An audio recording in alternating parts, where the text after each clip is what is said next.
A developer even put out a tweet asking the players to be a little patient while they bring the game back, stating that, "We intend on bringing the game back, but it will take some time. We have no intentions of just letting the game fester, so I kindly ask for your patience." Well, we have no intention of just letting the game fester. What means fester? How is this guy using words that I don't know? Dude, Rolve flexing on me. What means fester? Rot.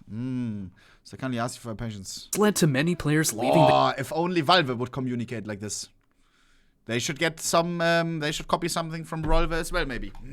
the game or switching to other FPS games on Roblox, which severely hurt its player base. The developers soon released a new version, which was much better compared to the previous one. However, the game was not perceived in the same way and— Guys, are we living in a simulation?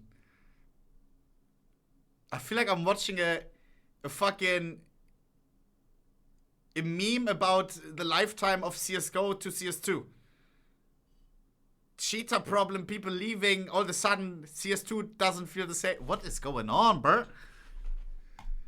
was no longer interesting for the players. But the major reason behind Counterblock's downfall has to be CSGO going completely free to play. What? Which is a big deal if you consider that Counterblocks offered the same selling point as the original game. If someone is interested in the classic Counter-Strike gameplay, why would they play Counterblocks when they can just download it from Steam for— Because it's harder to run, or?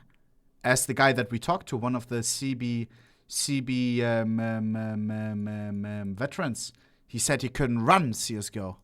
Absolutely free. The original game is available right there with polished graphics and gameplay when compared to that of Counterblocks, with one Reddit user stating that, as a shooter game, the most important part of development is making sure that the actual combat is fair, fun, and consistent, and this game doesn't come close to any of those. High ping rates, terrible tick rate, awful hit reg, laggy and inaccurate hitboxes. So, when something better is available for free, it really reduces the appeal for a game like Counterblocks as something to play. Not only that, the developers of Rolve have stopped updating the game as they are much more focused on one of their other projects, Arsenal. Arsenal Deadlock. Bro, what is this, bro?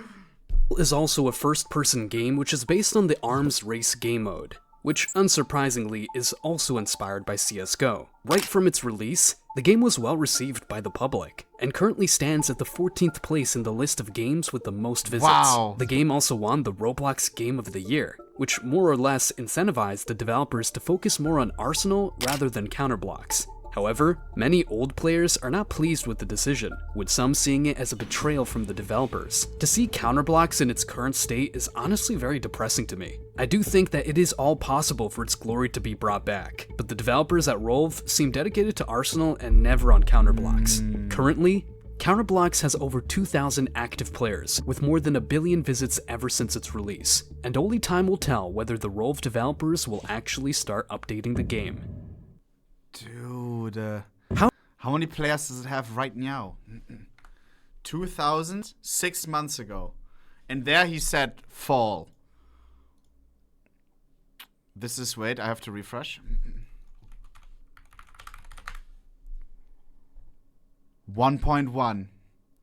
1.1. Arsenal. 6K. 6K. How do I see all Rolve games?